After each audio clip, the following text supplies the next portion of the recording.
Salmo capítulo 46, versos 1 al 7. Dios es nuestro amparo y fortaleza, nuestro pronto auxilio en las tribulaciones. Por tanto, no temeremos aunque la tierra sea removida y se traspasen los montes al corazón del mar, aunque bramen y se turben sus aguas y tiemblen los montes a causa de su braveza. Del río sus corrientes alegran la ciudad de Dios, el santuario de las moradas del Altísimo. Dios está en medio de ella, no será conmovida. Dios la ayudará al clarear la mañana. Bramaron las naciones, titubearon los reinos. Dio él su voz, se derritió la tierra. Jehová de los ejércitos está con nosotros. Nuestro refugio es el Dios de Jacob. Vamos a orar.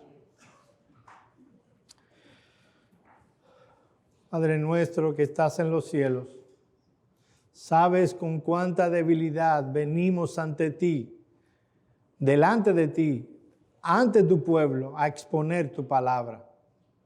Señor, solo tú puedes alimentar nuestras almas necesitadas de alimento espiritual.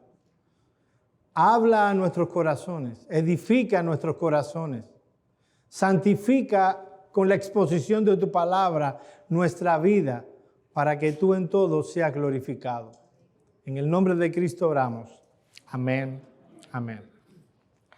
La persona promedio que le da seguimiento a las noticias está consciente del aluvión constante de historias negativas, informes trágicos de muerte, desastre, violencia y toda la variedad de noticias que sencillamente desconcertantes a diferentes grados, y para algunos eso resulta inexplicable porque hay tanta situación mala en nuestros días. Dichos eventos llenan de temor, desconcierto, sobre todo a las personas que no tienen a Dios. Incluso hay personas que toman la decisión de no ver más el noticiero, como si eso les protegiera del mal que anda doquier.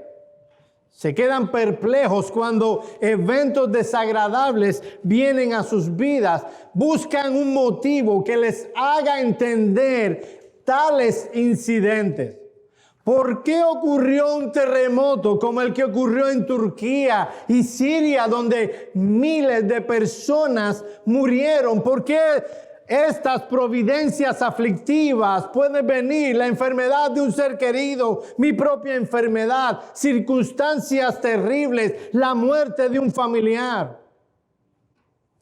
Es natural en ocasiones saber las causas y las motivaciones terrenales directas que conllevan a acontecimientos tristes, perturbadores o trágicos. Por el contrario, la mayoría de las personas busca encontrar más allá de lo temporal las respuestas espirituales a las situaciones difíciles de la vida.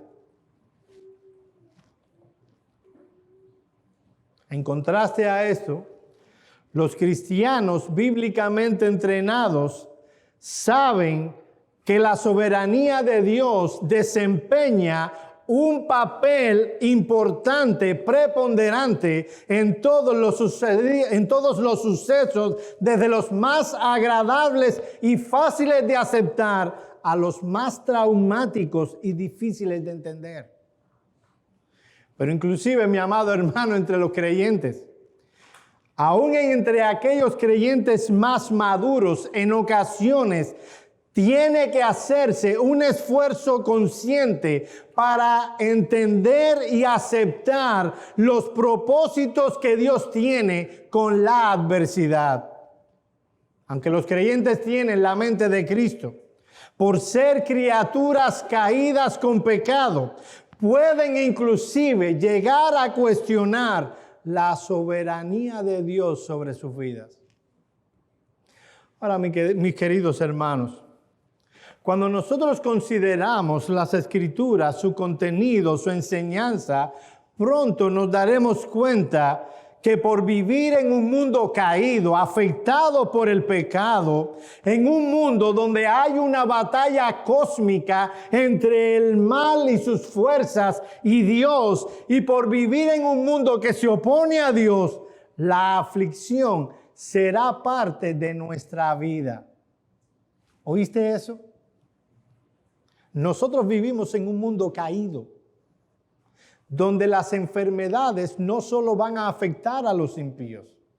Por causa de la caída de Adán, todo ha sido trastornado y esas consecuencias vendrán inclusive para nosotros. Vivimos en un mundo donde hay una batalla cósmica entre Satanás y sus huestes y Dios, y nosotros estamos en el medio. Y recibiremos las consecuencias de esa guerra. Pero también vivimos en un mundo que se opone a Dios. Y dice el Señor que no solo atacarán o se opondrán a Dios, sino también a los que le sirven. Así que la aflicción, mis amados hermanos, está más cerca de nosotros de lo que nosotros pensamos. Oh, Joel, pero no puede ser, mi hermano. Yo me paso la semana sufriendo esas aflicciones. Y de verdad que tú vas a predicar de eso hoy. Como decía hace un momento, mis amados hermanos, como cristianos no solo tenemos que aprender a vivir bien, debemos aprender a sufrir bien. Debemos aprender a sufrir piadosamente. Jesús nos dice que en este mundo habrán problemas y dificultades. Miren lo que dice el Señor Jesús en Juan 16:33. Estas cosas os he hablado para que en mí tengáis paz. En el mundo tendréis aflicción, pero confiad, yo he vencido al mundo. El apóstol Pablo dice en 2 Timoteo capítulo 3, versículo 12, y también los que quieren vivir piadosamente en Cristo Jesús padecerán persecución. Primera de Pedro capítulo 4, versículos 12 al 13. Amados, no os sorprendáis del fuego de prueba que os ha sobrevenido, como si alguna cosa extraña os aconteciese, sino gozaos cuando sois participantes de los padecimientos de Cristo, para que también en la revelación de su gloria os gocéis con gran alegría. Esos textos nos enseñan que por vivir en un mundo caído, por vivir en medio de una batalla entre Dios y las huestes del mal, y vivir en un mundo que se opone a Dios, vamos a sufrir. Ahora, si hay un texto que puede consolar a los creyentes en medio de tales circunstancias, un mundo caído, una batalla cósmica y oposición de parte de los enemigos de Dios, es el Salmo 46. Se dice que era el salmo preferido de Martín Lutero. Lo que inspiró a Martín Lutero a escribir Castillo fuerte en nuestro Dios fue el Salmo 46. Y lo que nos enseña el Salmo 46, en pocas palabras, oye esto que es mi tesis, es lo siguiente. No importa las circunstancias adversas en las que nos rodeen, nuestro Dios es un Dios confiable. Amado hermano, puede venir circunstancias adversas a tu vida. Podrán venir tribulaciones. Tenemos a Dios y en Él podemos confiar. Veamos en primer lugar que Dios es confiable por cuanto es nuestro guardador. Miren el versículo 1 del Salmo 46. Dios es nuestro amparo y fortaleza, nuestro pronto auxilio en las tribulaciones. En pocas palabras, el salmista expone el lugar donde debe estar nuestra confianza en momentos de aflicción. No en los adelantos de la ciencia, en los cambios políticos, en mi cuenta de banco, en mi prosperidad económica. En Dios y solo Dios debe estar nuestra confianza. Miren lo que es Dios en medio de las aflicciones. Dios es nuestro amparo y fortaleza. Lo primero que notamos en el versículo 1 es el término que el salmista utilizó para referirse a Dios.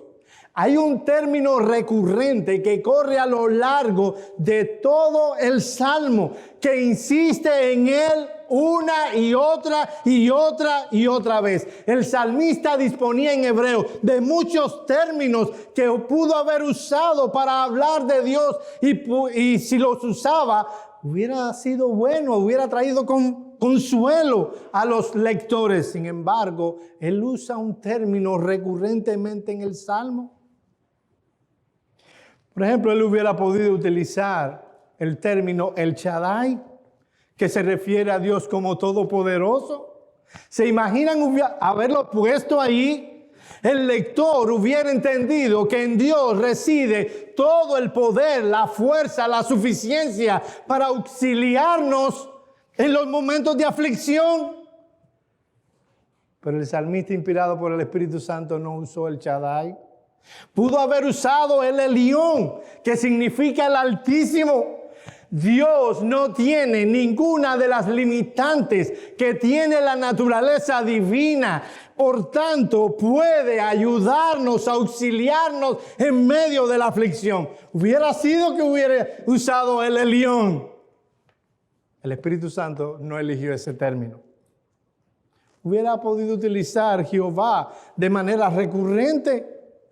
Jehová se utiliza 6,800 veces en el Antiguo Testamento. Habla de la eternidad e inmutabilidad de Dios. Cuando Moisés se presenta ante Jehová, él le dice, yo soy el que soy. Es lo que significa la palabra, el término Jehová. Yo estoy en la eternidad. Yo soy el mismo, ayer, hoy y por los siglos. Cuánto aliento da al corazón saber que aquellos pensamientos de bien que Dios tiene para su pueblo desde antes de la fundación del mundo siguen siendo los mismos. Sin embargo, el salmista no usó frecuentemente en este salmo el término de Jehová. Viene a mencionarlo por primera vez en el versículo 7, lo repite en el 11 con su apellido Jehová de los ejércitos. No lo usó frecuentemente en el salmo, no fue el que más usó.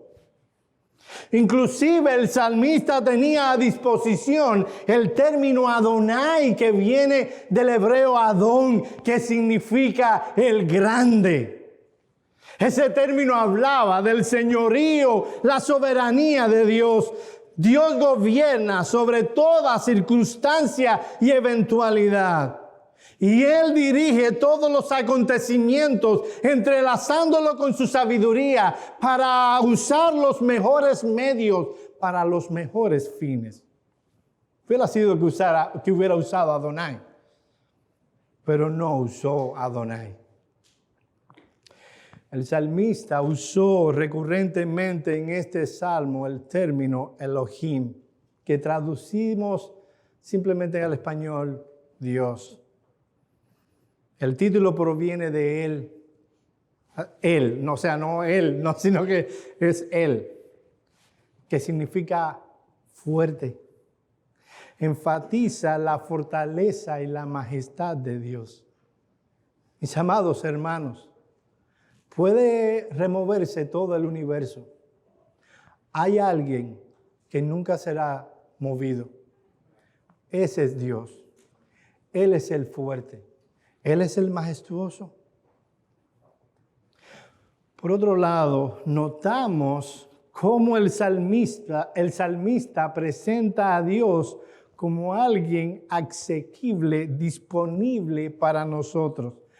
La otra palabra que más se repite en el Salmo es nuestro. Dios es nuestro amparo y fortaleza, nuestro pronto auxilio en las dificultades.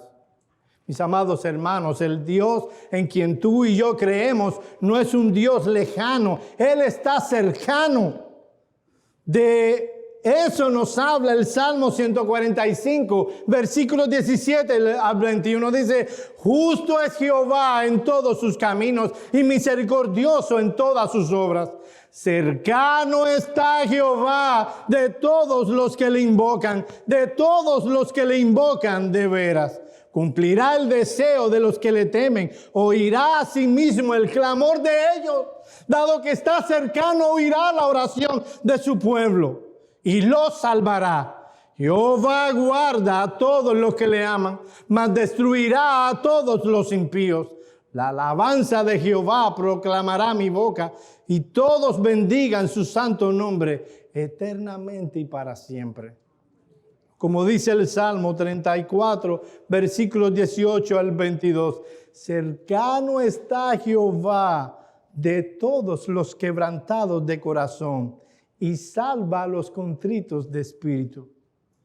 Muchas veces las aflicciones, las dificultades de la vida vendrán y destrozarán, quebrantarán el corazón de aquellos que aman y sirven a Dios. Bueno, es de esos quebrantados, de esos afligidos, de quien el salmista dice que Dios está cerca de ellos. Sigue diciendo el Salmo 34. Él guarda todos sus huesos, ni uno de ellos será quebrantado. Matará al malo la maldad, y los que aborrecen al justo serán condenados. Jehová redime el alma de sus siervos, y no serán condenados cuantos en él confían. Volviendo al Salmo 46. Noten una vez más lo que es Dios para el cristiano, para el creyente. Dios es nuestro amparo y fortaleza, nuestro pronto auxilio en las tribulaciones. 3 términos utiliza allí el salmista para que entendamos que Dios debe ser el único sostén del alma del creyente en medio de la aflicción. Él dice que Dios es nuestro amparo, nuestra fortaleza y nuestro auxilio. Noten la seguridad que nos da el salmista. Él no dice que Dios pudiera hacer o que es posible que Dios lo haga, como hablando de una posibilidad remota. Él no habla de asuntos futuros. Puede ser que en el futuro. Él habla en tiempo presente.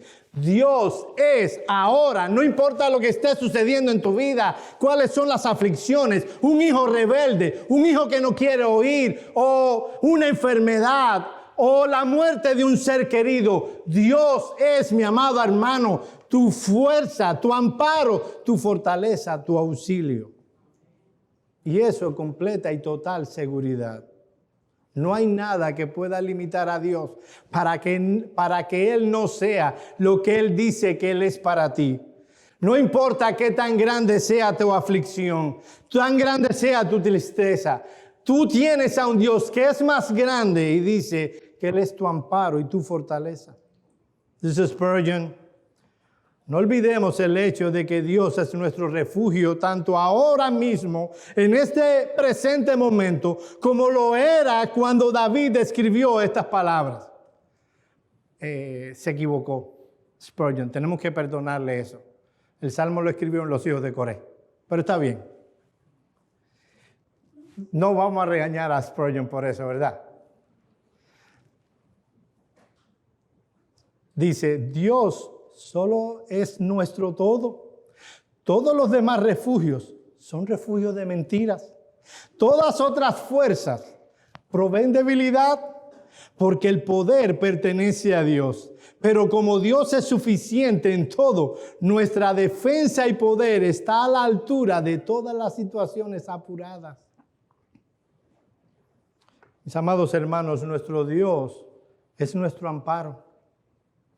Tú puedes decir, es que a mí me está yendo de maravilla.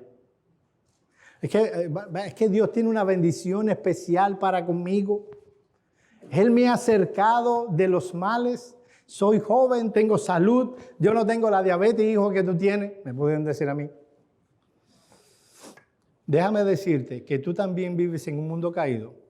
Estás en medio de una lucha cósmica entre Dios y las fuerzas del mal, y tú vives en un mundo donde hay muchos enemigos de la fe. Créeme, si ahora estás, en Cuba diríamos, vacilando la vida, prepárate para la aflicción. Más pronto de lo que esperas, tocarán a tu puerta. La palabra hebrea que utilizó el salmista y que la Reina Valera tradujo amparo, significa literalmente refugio.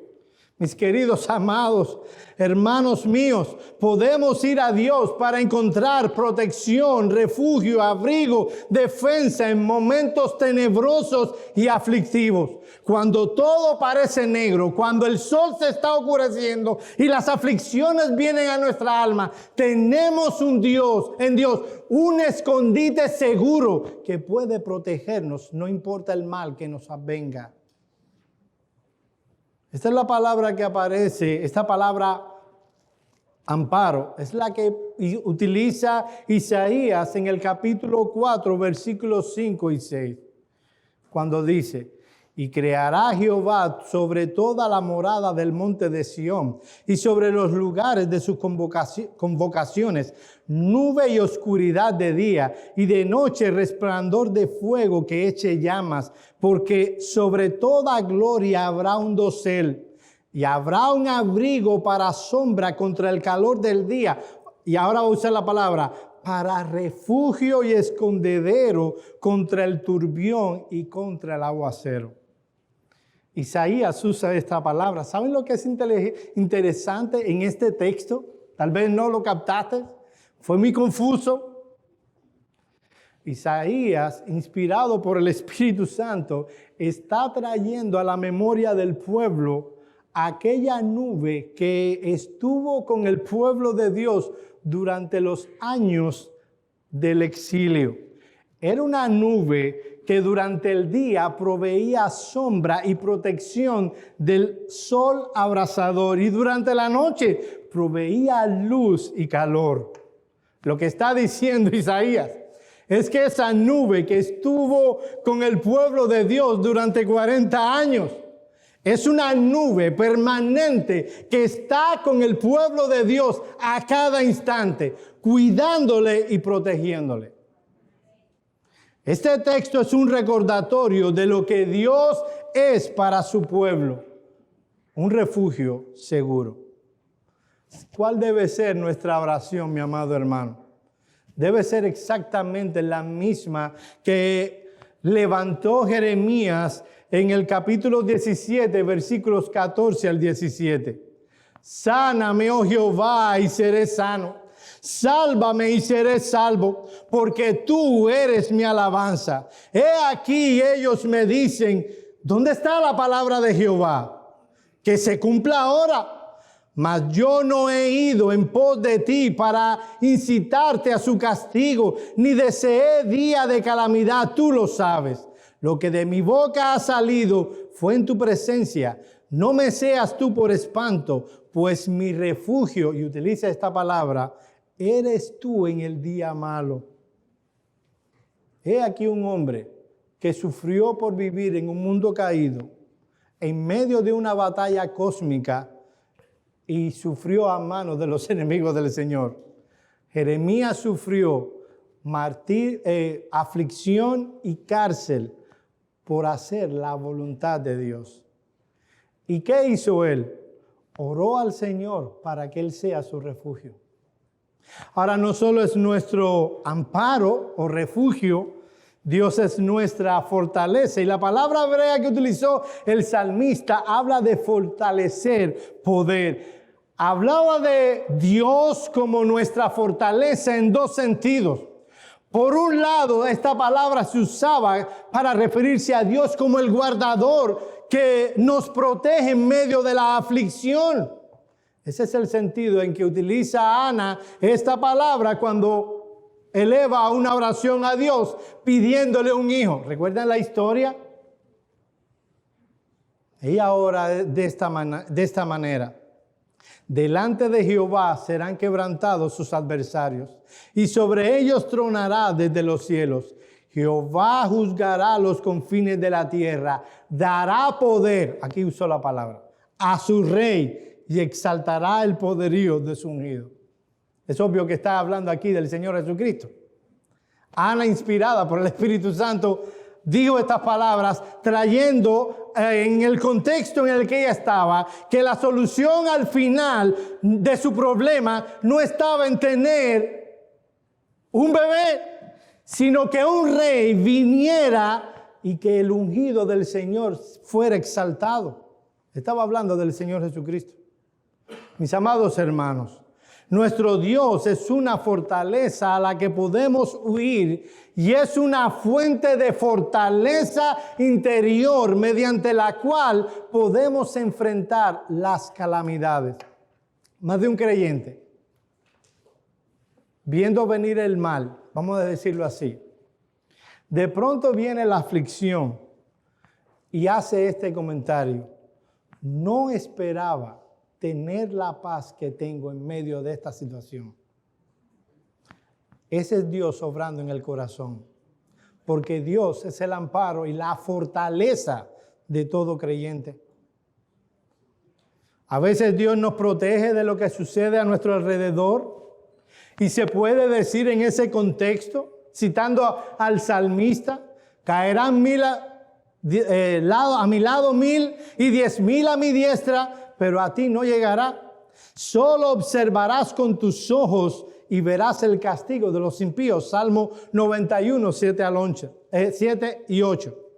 En esos momentos, Dios es nuestra fortaleza, cuidándonos y guardándonos.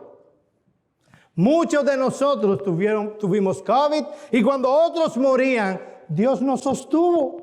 Vimos a miles caer y nosotros nos mantuvimos en pie. Algún que otro ni siquiera se enfermó. Otros tuvieron la enfermedad y dijeron: no me dolió. Pero mis amados hermanos, en ocasiones seremos nosotros los que caeremos. Y es allí donde Dios dará fortaleza a nuestra alma para que podamos soportar la aflicción piadosamente. Esa palabra poder puede ser traducida como dureza, fiereza. No de un poder que reside innato en nosotros, es un poder que Dios da para soportar. Ahora, noten una cosa más. Permítanme tomar agua.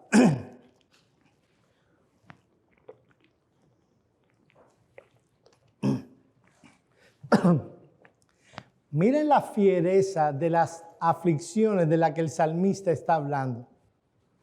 No está hablando de un simple dolor de muelas, aunque para algunos un dolor de muelas es lo último que le pudiera pasar. Miren los versículos 2 y 3. Por tanto, no temeremos, aunque la tierra sea removida, y se traspasen los montes al corazón del mar, aunque bramen y se turben sus aguas y tiemblen los montes a causa de la braveza. Aunque no creemos en la teología de la prosperidad y lo vemos intelectualmente perverso, la realidad es, oye esto, mi amado hermano, la realidad es que muchas veces lo que esperamos de Dios es que nos vengan siempre cosas buenas. Yo sé que nadie aquí cree en la teología de la prosperidad, pero nos sorprendimos. Mira cuántas cosas malas me pasan. Ahí hay una desconexión entre no creer en la teología de la prosperidad y cuando vienen las aflicciones. Ciertamente, mi amado hermano, Dios en su misericordia nos da muchas y grandes bendiciones, pero debemos cuidarnos del espíritu de la mujer de Job, quien le tuvo que decir, Job, a su mujer, ¿recibiremos de Dios el bien y el mal no lo recibiremos?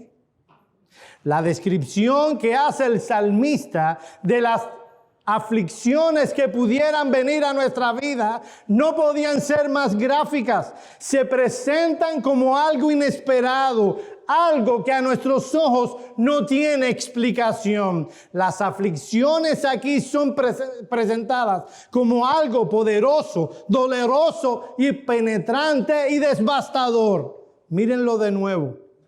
Aunque la tierra sea removida, aunque se traspasen los montes al corazón del mar, aunque bramen y se turben sus aguas y tiemblen los montes a causa de su braveza, son imágenes sumamente gráficas. Muchas veces las aflicciones se sentirán en nuestra vida como un terremoto que arrasa todo cuanto hemos edificado. Nos sentimos que nos está pasando por encima un huracán y que estamos en medio del mar con una débil barca. Muchas veces en nuestra vida, todo cuanto tenemos de seguridad comienza a tambalearse. Vendrán de la mano de Dios para que aprendamos en quién debemos realmente confiar. Nosotros decimos, no, Dios es mi amparo y mi fortaleza. Pero adentro, qué bueno que tengo $5,000, los que lo tengan. Qué bueno que tengo $5,000 en el banco. Que si me sacan de trabajo, tengo un mes para pagar la renta y las cosas. A veces será necesario que perdamos el trabajo y los $5,000 en el banco para que aprendamos que solo Dios es nuestro amparo y fortaleza. Dios es lo único seguro, confiable y permanente en nuestra vida. Todo lo demás pasa. ¿Recuerdan cuando tu abuelita te decía, tú venías, no, que mis amiguitos se burlaron de mí? Y ella te decía, todo pasa. Eso es una gran verdad. El único que se mantiene, ese es Dios. Ahora miren la respuesta que se espera del creyente. Versículo 2, una vez más. Por tanto, dado que Dios es nuestro amparo y fortaleza, ese es el axioma. Por tanto, no temeremos. La respuesta del corazón de un hombre y una mujer piadosa en medio de las aflicciones, no importa si parecen un terremoto o si es un huracán, es la de no temer. Aunque las aflicciones puedan venir a nuestra vida y parezcan tan poderosas como se describen aquí, debemos responder consistentemente con nuestra vocación cristiana. No temeremos. Aunque el término que utilizó el salmista es el mismo que se utilizaba para hablar de reverencia, amor y el respeto que debe darse a Dios, en este punto el sentido es de miedo. Mis amados hermanos, las aflicciones evidencian la fe nuestra. Cuando vino el COVID, yo sé que eso se ve tan lejos, pero déjenme recordarlo. Vi a cristianos temblando como una hoja. Y mis hermanos, no estamos hablando de temeridad. Hubo personas, no es nada. Las personas muriendo y ellos insistían que no era nada, que era una patraña de la CIA. No estamos hablando de eso. Estamos hablando de no temer, de no tener miedo, de confiar en el Señor, que es lo contrario. El temor pecaminoso mina nuestra confianza en las promesas de Dios. ¿Estás oyendo eso? El temor pecaminoso mina nuestra confianza en las promesas de Dios. Hace que nos enfoquemos en demasía en nosotros mismos. Promueve la autocompasión, que siempre es fruto del orgullo.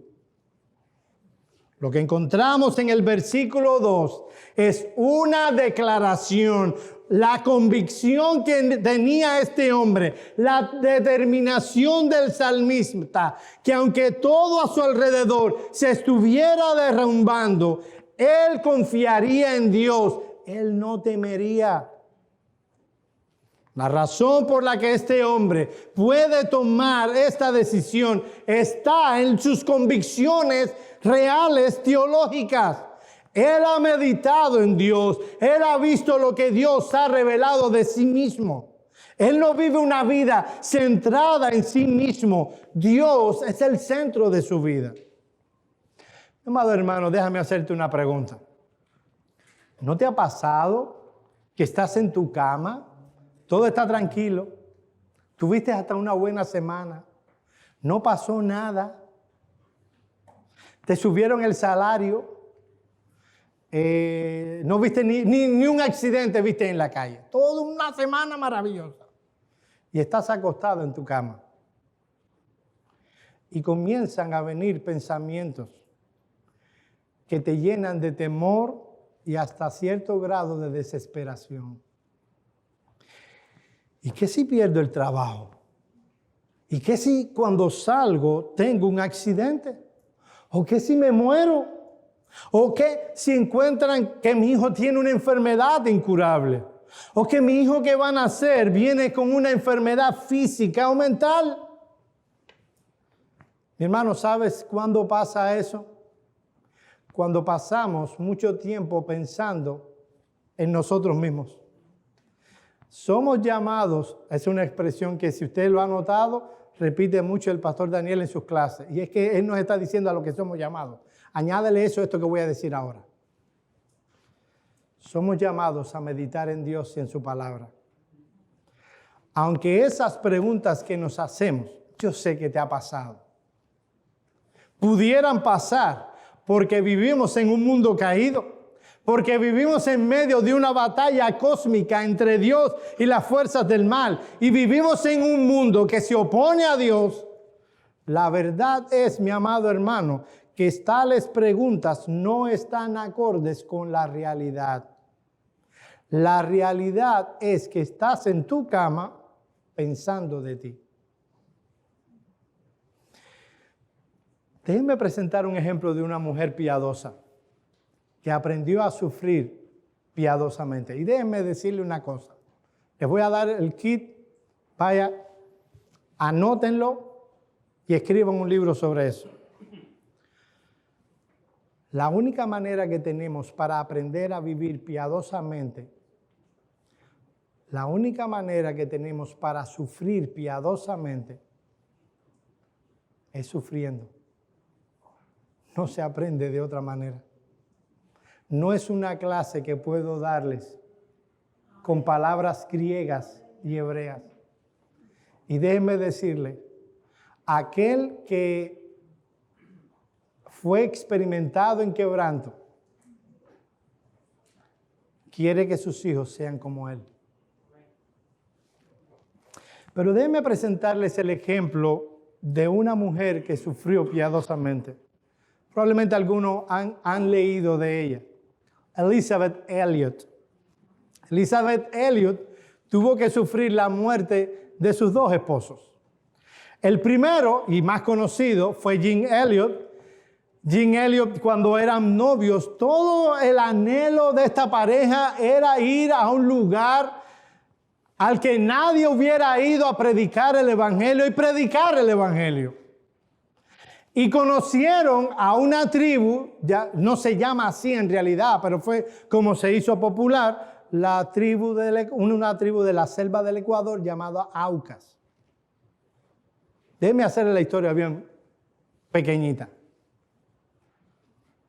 Ese hombre, Jim Elliot, y otros 4 misioneros no pudieron decirle, si pudieran resumir el evangelio como lo hacen muchos evangélicos, que ya deja de casi de ser evangelio, y lo resumieran a la frase, Cristo te ama, no les dio tiempo ni siquiera a decir eso. Los mataron a los 5, incluyendo a la esposa de Elisabeth Elliot, Jim Elliot. El otro esposo de Elizabeth Elliot fue Addison Leigh.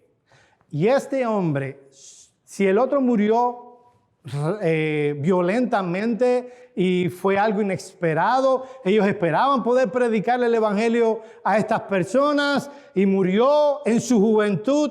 El segundo esposo murió de un cáncer muy, muy lento. Si alguien pudiera amargarse contra Dios y sus circunstancias, era Elizabeth Elliot. ¿Saben lo que escribió a la luz del Salmo 46 en una ocasión? Todo lo que parecía confiable se ha ido. Las montañas se están cayendo, la tierra se tambalea. En un tiempo así, es un profundo consuelo saber que, aunque todas las cosas parezcan conmoverse, una cosa no lo es. Dios no se conmueve. Dios es Dios, lo reconozcamos o no, pero nos consuela e infunde fuerza a nuestro espíritu vacilante para descansar en esa verdad. La rebeldía de un hijo, la enfermedad, la muerte de un ser querido muy amado, la pérdida del trabajo, son aflicciones que pueden venir a nuestra vida, algunas de ellas sin previo aviso. Nuestra confianza debe estar en Dios, que gobierna todas las cosas para su propia gloria y el bien de nuestra vida. Debemos aquietar nuestro corazón, aferrarnos a Dios y aferrarnos a las promesas de Dios. Es eso a lo que nos llama el Salmo 46 en los versículos 10 y 11. Oye esto: estad quietos y conoced que yo soy Dios.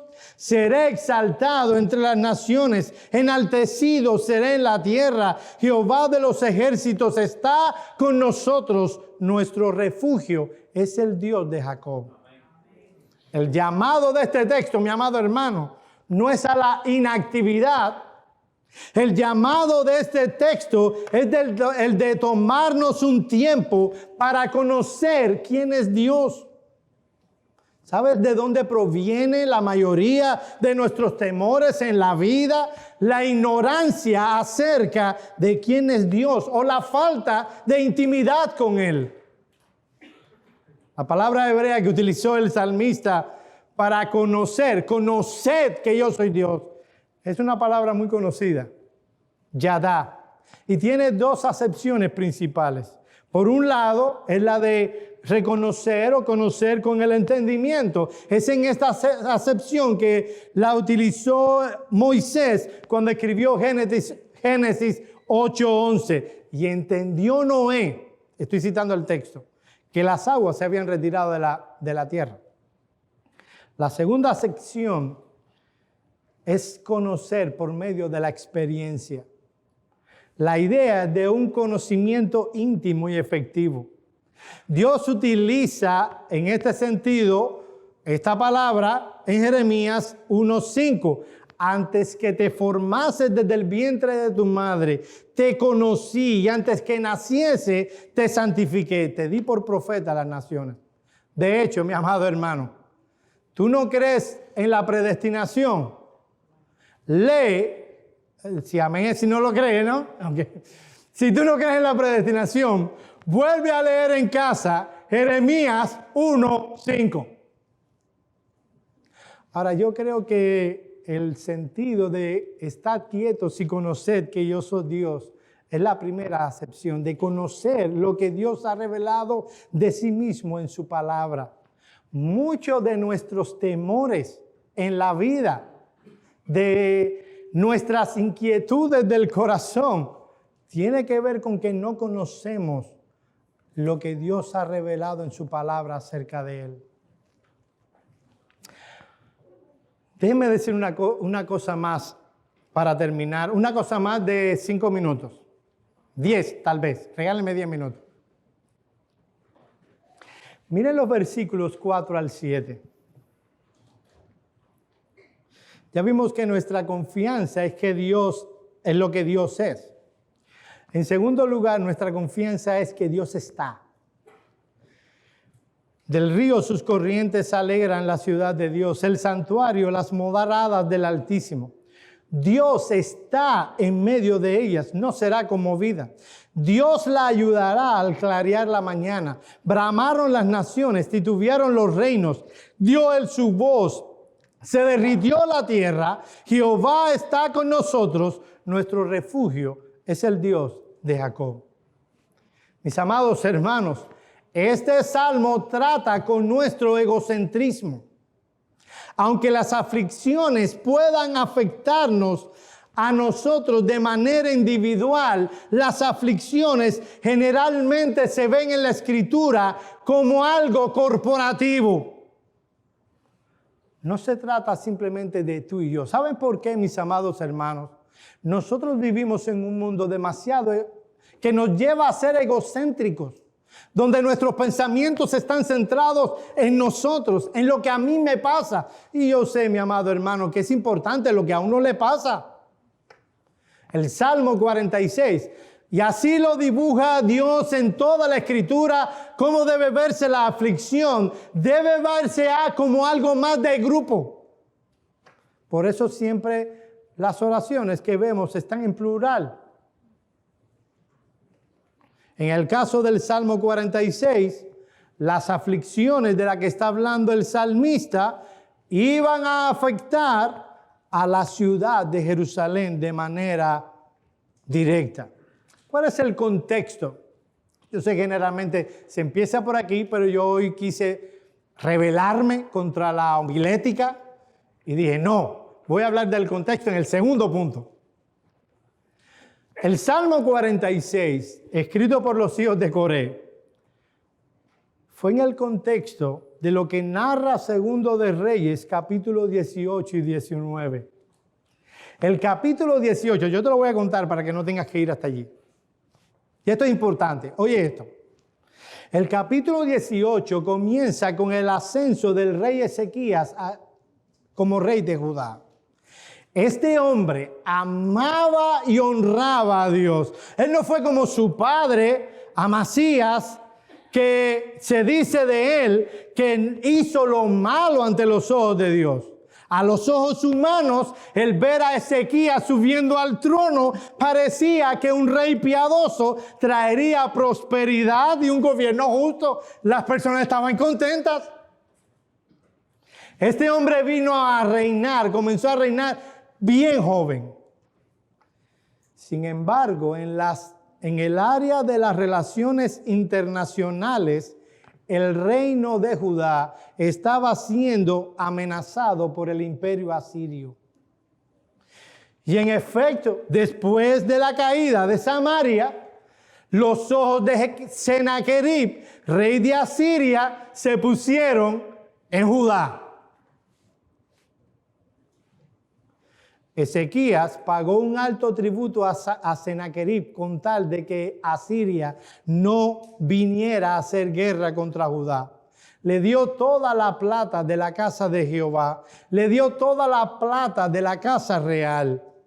No estando satisfecho, Sennacherib tomó las puertas de la casa de Dios, del templo, que estaban cubiertas de oros, que unos años antes había sido él el que había mandado a cubrirlas de oro. Se las tuvo que dar a Sennacherib. Sennacherib quería más que plata y oro. Quería hacerle daño al pueblo de Dios.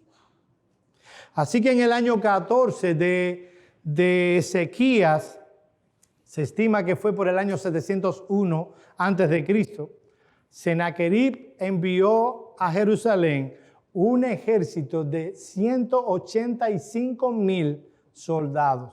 Todavía hoy eso es un tremendo ejército. El general que fue enviado a esa campaña tenía como nombre Rabsacés. Y es importante este nombre porque este hombre tenía una bocota tremenda. En los versículos 19 al 25 del capítulo 18, este general le envía a Ezequías un mensaje que debió ser leído ante todo el pueblo. Noten la soberbia y la arrogancia de este hombre. Y le dijo Rabsacés: decid ahora a Ezequías, así dice el gran rey de Asiria. ¿Qué confianza es en la que te apoyas? Dices, pero son palabras vacías. Consejo tengo y fuerza para la guerra. Mas, ¿en qué confías? ¿Te has rebelado contra mí? He aquí que confías en el báculo de la caña cascada en Egipto, en el cual si alguno se apoyare, se le entrará por la mano y le traspasará. Tal es el faraón, rey de Egipto, para todos los que en él confían.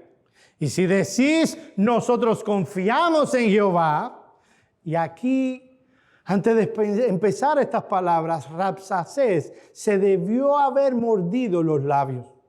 Te puedes meter con el faraón, te puedes meter con el presidente de la China, de Rusia o de los Estados Unidos, pero no te metas con Dios. Y ese hombre no se cayó, ni se mordió los labios. Allá va mandado a hablar mal de Dios. Y si decís, nosotros confiamos en Jehová nuestro Dios, ¿no es este aquel cuyos lugares altos y altares has quitado y has dicho a Judá y a Jerusalén, delante de este altar adoraréis en Jerusalén? Ahora pues yo te ruego que dé rehenes a mi señor, el rey de Asiria, y yo te daré 2,000 caballos, si tú puedes dar jinetes para ellos. ¿Cómo pues podrás resistir a un capitán, al menor de los siervos de mi señor, aunque estés confiado en Egipto, con sus carros de caballo y su gente? ¿Acaso he venido yo ahora sin Jehová a este lugar para destruirlo? Jehová me ha dicho, sube a esta tierra y destrúyela. ¿Cómo se llama el pastor famoso aquí de los carismáticos? Gracias. Oye, ¿cómo tú sabes de eso? Guillermo Maldonado no es el único que dice que Jehová le habla. Rabsacés también lo dijo. Pueden unir los puntos. Rabsacés no se conformó con mandarle este mensaje a Ezequías. De hecho, hay una cosa curiosa. Uno de los siervos de Ezequías, la gente, nosotros los cristianos, o en ese caso los piadosos, vamos a decirlo, podemos ser a veces entretenidos. Y vemos a ese siervo de Ezequías, habla solo en arameo, no habla en hebreo, ahora no recuerdo los idiomas que utiliza. Y el Rabsacés le dice, pero tú crees que este mensaje yo te lo estoy mandando a ti. Eso es para los demás, pero bueno, lean después el texto para que me entiendan. Rabsacés no se conformó con mandarle este mensaje a Ezequías, sino que le habló al pueblo que defendía la ciudad. Versículos 31 al 35. No escuchéis a Ezequías, porque así dice el rey de Asiria. Haced conmigo paz y salid a mí y coma cada uno de las aguas de su pozo, hasta que yo venga y os dé una tierra como la vuestra, tierra de grano y de vino, tierra de pan y de viña, tierra de olivares, de aceite y de miel, y viviréis y no moriréis. No oigáis a Ezequías, porque os engaña cuando dice, Jehová nos librará. ¿Acaso alguno de los dioses de las naciones ha librado su tierra de la mano del rey de Asiria? ¿Dónde está el Dios de Amad y el de Arfad? ¿Dónde está el Dios de Sefarbaín, de Ena y de Iva? ¿Pudieron librar estos a Samaria de mi mano? ¿Qué Dios de todos los dioses de estas tierras ha librado su mano, su tierra de mi mano, para que Jehová libre de mi mano a Jerusalén? Este era el contexto en el que los hijos de Coré fueron inspirados por el Espíritu Santo para componer este salmo. Peligro, muerte y desgracia se vislumbraba. No era un pensamiento negativo en una noche lluviosa mientras estaban acostados pensando en sí mismos. Los peligros y las aflicciones que están en el contexto del Salmo 46 eran reales y peligrosos. Déjenme terminar la historia. Yo me imagino a Ezequías diciéndole al pueblo, vamos a confiar en el Señor. Probablemente Ezequías estaba haciendo lo mismo que estoy haciendo yo con este sermón. Pueden venir aflicciones a nuestra vida, al punto de que parezcan un terremoto o un huracán. Tenemos en Dios un refugio seguro. Eso era probablemente lo que el rey Ezequías le decía al pueblo. Y Rabsacés le decía, no oigan a Ezequías. Aquí las circunstancias indican que todos los demás dioses no pudieron librar de mi mano a sus tierras. Por ende, dice este hombre, tampoco lo hará Jehová con ustedes. ¿Sabes una cosa? Probablemente tú te irás considerando estas cosas en esta mañana y viendo si Dios es un refugio seguro. ¿Sabes lo que hará tu caído corazón en el momento en el que vengan aflicciones a tu vida? Te dirán exactamente lo que Rabsacés le dijo al pueblo. Rabsacés le dijo, no oigan a ese hombre. ¿Sabes lo que van a decir tu corazón en medio de las aflicciones? No oigas a tu pastor. Porque no libraron a otros en medio de las aflicciones. ¿Y por qué a ti te van a librar? Por cierto, librarse no significa que van a eliminarse las aflicciones. Significa que, como dije ya al principio, Dios te va a dar fortaleza en medio de ellas. Pero Dios le respondió a Ezequías y al pueblo. Capítulo 19, versículos 6 y 7. Así ha dicho Jehová, no temas por las palabras que has oído, con las cuales han blasfemado los siervos del rey de Asiria.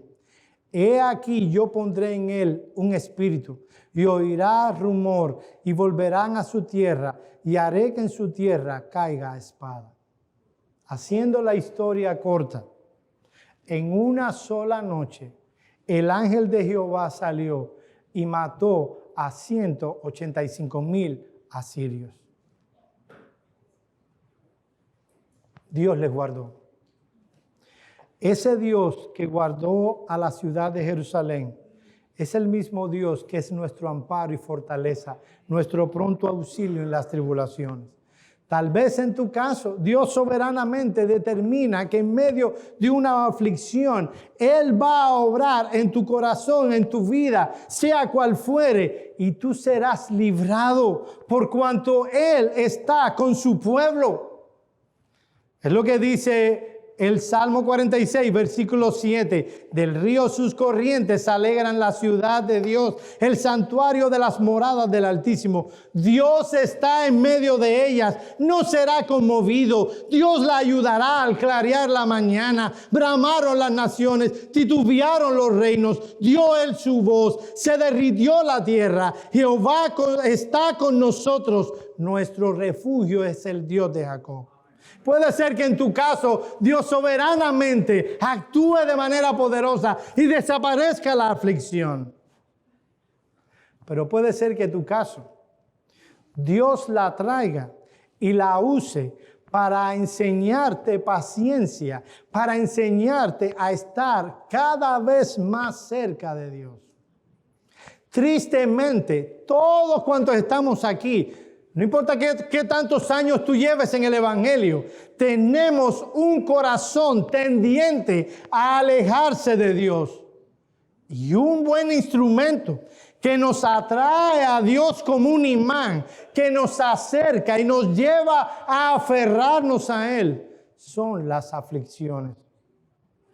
Y a lo mejor en tu caso, en medio de la aflicción, le pedirás 3 veces que quite ese aguijón de la carne, y Dios te responderá en Cristo: bástate mi gracia, mi obra se perfecciona en la debilidad.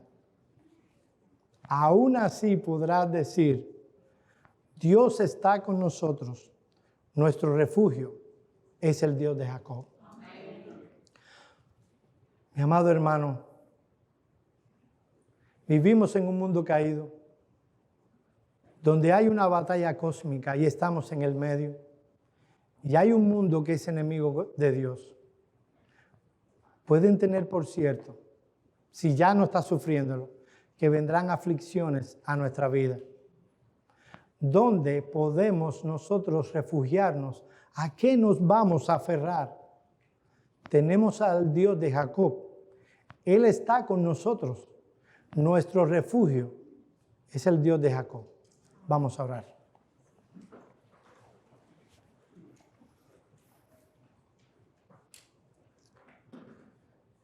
Señor, te damos gracias por tu palabra.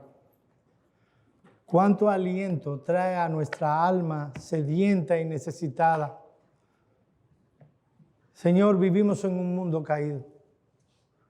Señor, como dice tu palabra, así como las chispas se elevan, así ha sido creado el hombre para la aflicción. Ayúdanos, oh Señor, en tu gracia, a mantenernos aferrados a ti.